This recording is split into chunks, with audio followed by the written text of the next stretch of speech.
Hey guys, welcome to my office. Today we are going to be doing a cleaning video on cleaning my 13.7, and the first thing we do is we take the ammunition and we take it off the cleaning table so that it doesn't accidentally end up in the weapon. We verify that the weapon is empty, and that optic is actually at setting number 8, which is the trade show setting. I actually coined that phrase years ago, and it's funny because it started ending up in like magazines and other videos and stuff, but the trade show setting, I'm the one that coined that phrase years ago. Which, by the way, for those that don't know, people like to tell you, oh yeah, the aim-point products have a, I forget what the runtime is. Yeah, on setting 8. Once you go to setting 9 and above, you go from like 5 years or whatever it is to 10 months. So keep track of your batteries. Sharp your marker, the top of the optic with the date. So this is 11/23, which is when this battery went into service. And the battery itself is also Sharpie markered on the inside. And so this time next year I will swap the battery back out. So anyways, we're going to clean this gun. It's had a little bit of work, run through it, and it needs a little bit of oil. Oil, as we say here in Tennessee. Oil. I'm using my Glock, my Glock tool. Oh wait, hang on. First thing first. Oh no, I can't. Yeah, because this is, no, here we go. First thing first is sling gets disconnected from the front, goes to the rear, locks in place. This is a teaching rifle, which is why I have sling mounts here and here, because the sling does rotate all the way around.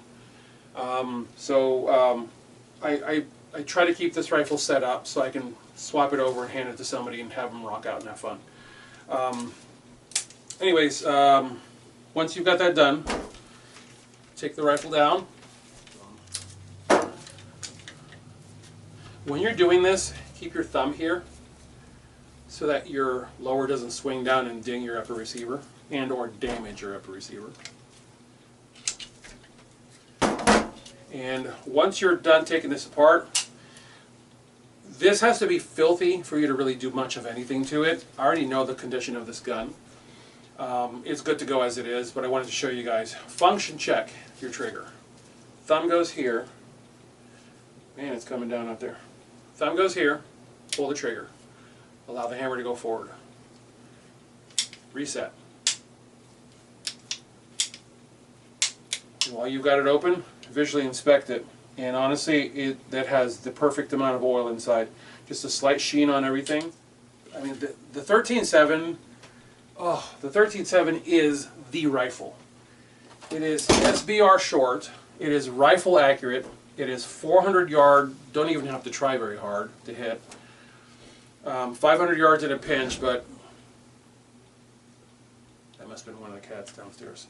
It's 500 yard capable, but you're going to work for that shot because between 4 and 500 yards, 5.56 starts getting a little squirrely. So, my bikini cover broke a while back on this, so it is what it is. The bolt carrier group, I mean, I can already tell that's not even bad, but we're still going to clean it. The needle end of my Lucas Extreme Duty gun oil applicator pushes the cotter pin out. Do that, and your firing pin should come loose. And then pull it out just a little bit, rotate the cam. Cam comes out, bolt comes out. The carrier itself, put some oil inside. Toothbrush goes in. Brushy.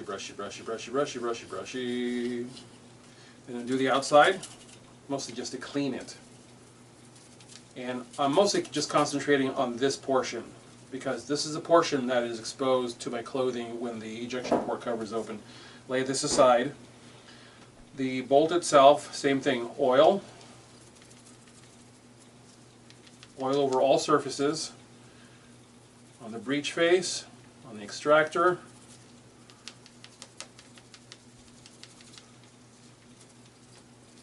Lay that aside. Firing pin is pretty nasty. Oil.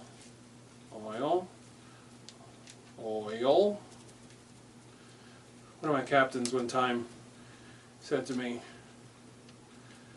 "Hey Miranda," actually no, I came into his office and I said, "Hey Cap, the patrol vehicle needs an oil change." He says, "What?" An oil change. What? I realized what he was doing. I said, my patrol vehicle needs an oil change. He says, well son, take it down to the motor pool, get it done. Whee! Oh, Tennessee. My battery died. So welcome back. Alright, the bore snake. Okay, I've got every component lubed up now. Let me add a little oil to that cam. Lucas Extreme Duty Gun Oil is the oil that I use, and I've been using them for years. I love it. I've been using it forever. The stuff is the real deal. It does well in wet, it does well in cold. It's good stuff. Now that everything is, ooh, that needs more oil. Now that everything is mostly soft, I've put a lot of rounds on this rifle lately. Bone tool from Otis goes in. Now, let me take a minute and say this. If you're talking about manganese phosphate or chrome, well, manganese phosphate you'll probably be okay. If you're talking about a chrome-lined bolt carrier, be careful, because you can crack the chrome. Why in the world you'd be running chrome these days? I don't know, guys. If you're talking about QPQ, which is basically QPQ is quench, polish, quench, salt bath nitride, melanite, they're all the same thing. Tenifer, it's all the same thing. If you're talking about those coatings, you're fine. But like I said, if you're talking about chrome, probably you don't want to be using the bone tool. Because if there's any slight imperfection in chrome, this is going to find it and chew it out. And then if you have flecks of chrome coming loose in your gun, that can lock your gun up. This is not an AK-47, okay? Oh, for the sake of Pete. Someone got offended. Okay, so carrier is cleaned. Bolt goes into the front of the bone tool, back and forth.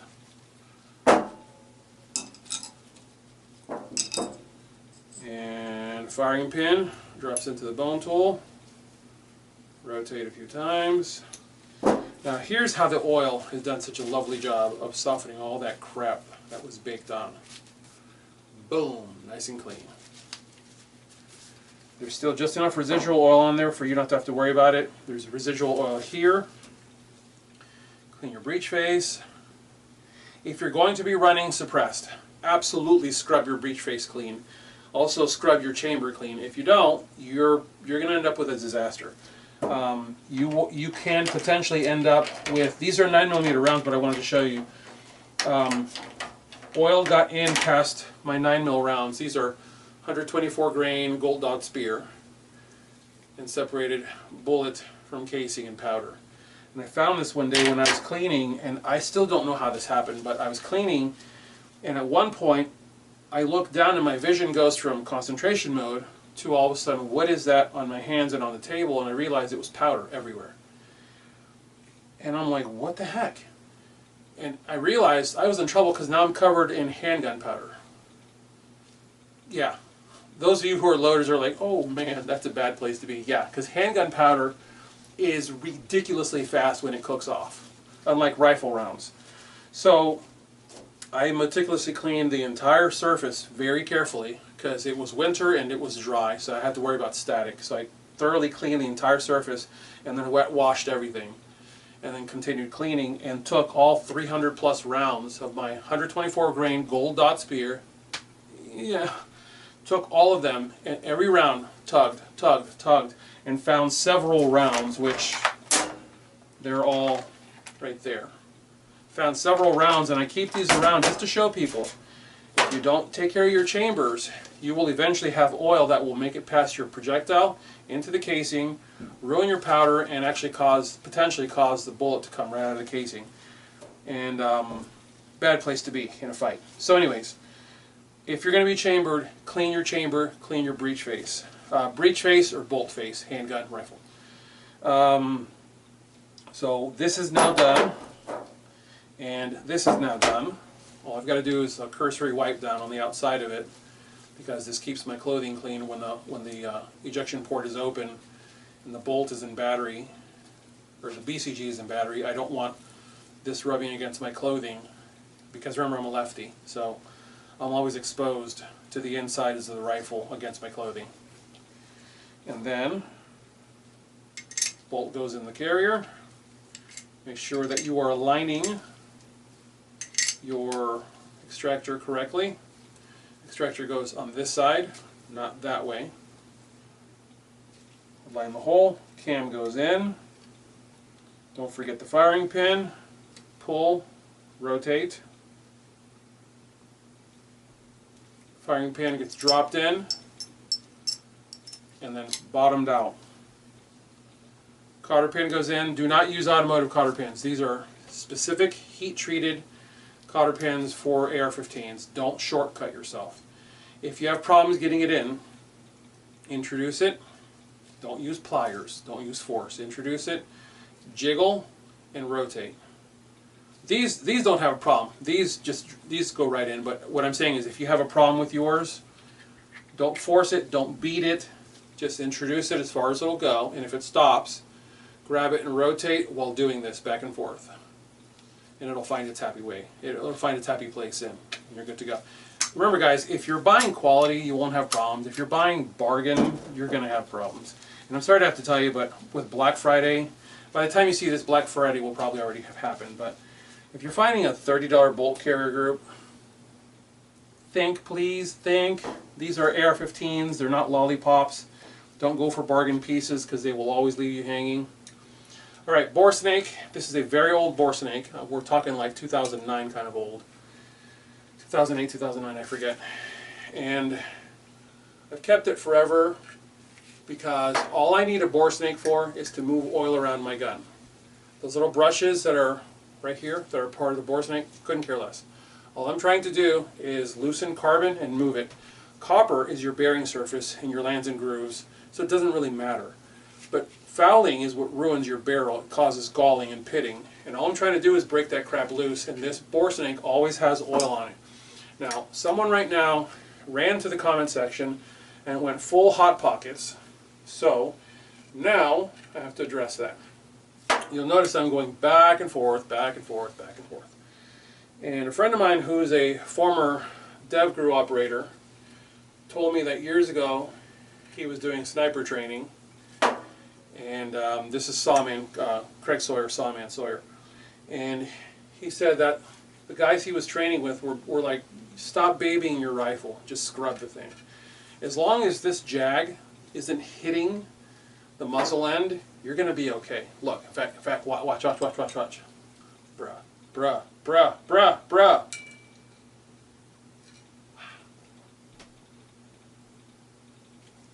Guys, stop. Stop babying your guns. You do not have to baby your guns. Just don't abuse your guns. That jag went past the crown of this rifle barrel, gently. This is brass. Unless you're beating on this thing, you're not going to ruin things. Just so be still. Alright, that's done. And now the remainder is just wiped down. Ooh, that's so pretty. That's so pretty. And then a little oil on the toothbrush, or oil, as we say here in Tennessee, oil. Into the upper we go. Into the chamber. Into every corner of the upper. By the way, do you hear how nice and loose that gas tube is? When I build rifles, I make sure that gas tube is dead center. It's not touching one side or the other. And if you hear that in your gas tube, that means that as the rifle is aging, that gas tube is still dead center where it was when you built it. I've had professionally built rifles where that gas tube doesn't sing at all. It goes goop, goop, goop, which tells me that it was slightly out of alignment when they locked everything down and sent it out the door. I've had muzzle devices timed slightly askew. From rifle manufacturers that if I were to say the name, I would potentially be sued. Yeah. And you guys would be like, whoa, whoa, whoa, what? So I'm not going to do it. But guys, pay attention, because manufacturers are putting out so much trash right now. It is embarrassing, and I'm not the only one saying it. Alright, BCG's done, upper's done, lower's done. Charging handle goes in, push down, pull back so you hear it click. In, push down, pull back, you hear it click, push it in slightly. Once you have it here, take your bolt carrier group If your bolt has gone in, sling it out. And here's why. If the bolt is in, you seat the gas key into the charging handle and it stops. Why? Because that little camera right there is making contact with the side of your upper receiver. So, swing it out, gas key goes into the crook of the charging handle, place it, introduce it, upend it. Please do not shove things in, you're going to damage. If it doesn't gently slide in here of its own volition, then guess what? You won't be cramming it, which goes to why this doesn't have a forward assist. If I can't get my BCG to seat with finger power, I sure as heck don't need to be hammering it in with a forward assist. Ejection port covers, 6 of one, half dozen of the other. But forward assist, don't want it, don't need it. It adds unnecessary weight to the overall rifle. EPC closed. Give my hands a cursory wipe down. Any oil that's here ends up on the upper. Any oil on the upper ends up on my hands, whether they're gloved or ungloved. That ends up on my clothing. That ends up on the interior of my Forerunner.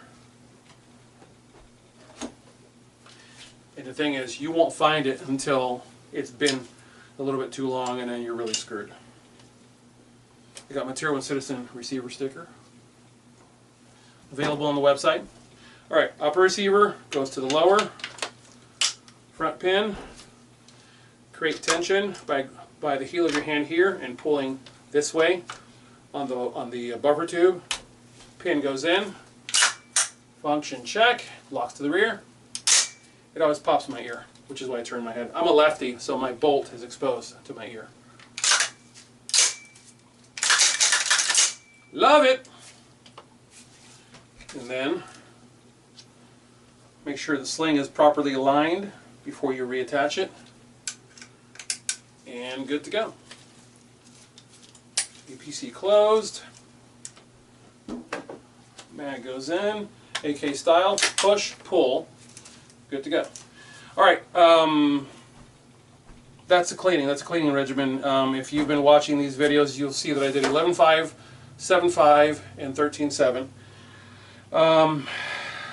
I do maintenance every once in a while. I'm not particularly picky about maintenance. I shoot my rifles way more than most people, and I clean them way less than most people.